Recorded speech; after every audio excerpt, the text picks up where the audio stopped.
Hello and welcome to Piano Shack with me, Woody, and my boot camp piano series. The goal of this is to share with you the fundamental skills and techniques we need to take our piano playing to the next level.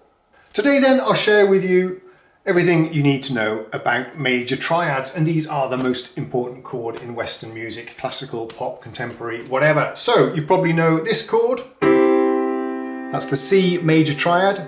Definition of a triad then is that we stack two thirds on top of each other. I have that's a major third, and then a minor third on top. And I did a video all about the intervals, your thirds, fourths, fifths, and so on. So please do go watch that one. That's very helpful to all of you watching this video. I'll leave a link down in the description. So here's our major triad. It's also another way to look at it, it's every other note of the major scale. But we need to know the triad in all of the keys. This is super important. You'll understand as you've been playing a bit longer why you need to know the triads everywhere on the keyboard. So here's a good exercise for you. Play the C major triad, start off here. Okay, and then you can play the same thing all the way up the white notes.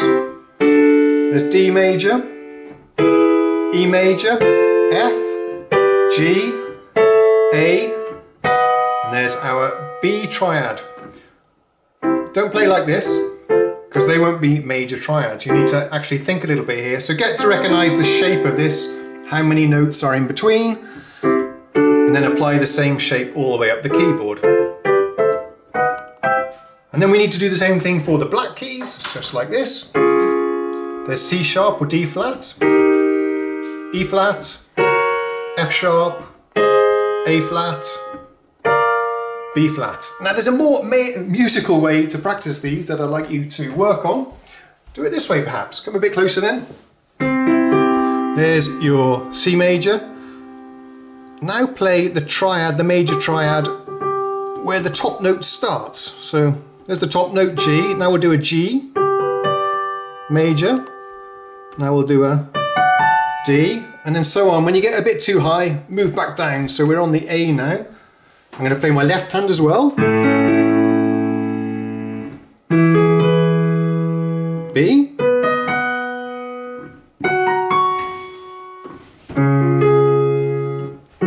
Whoops.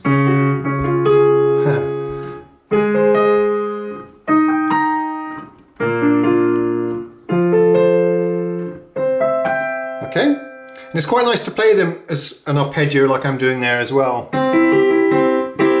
Another way you can do it is to, and I'm just going to emphasize the bass with my left hand, then skip down two from the top.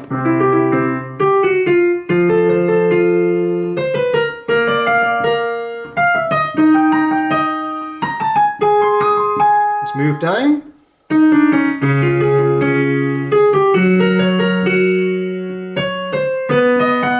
Even I've got to think.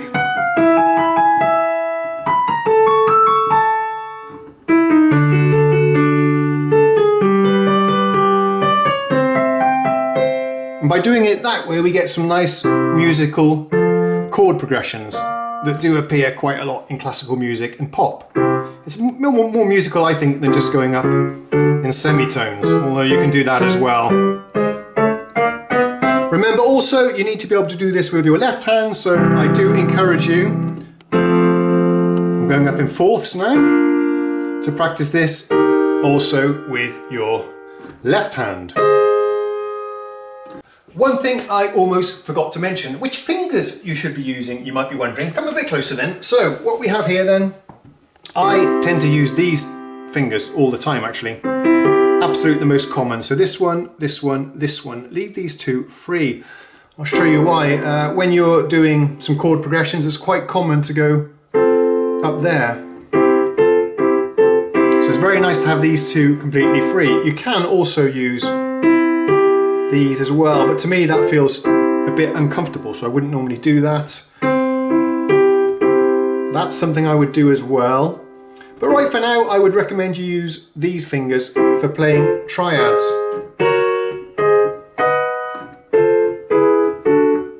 Yeah, that feels most natural to me. So that's what I want you to work on this time. This is your drill for the bootcamp day 1. If you want more in-depth explanations of all of this, then please do check out my piano inspiration series. That's available for just $5. That gives you access to the entire course, which is about 6 hours of content. I'll leave links down in the description. Thanks for watching. I'll see you otherwise on day 2. Cheerio!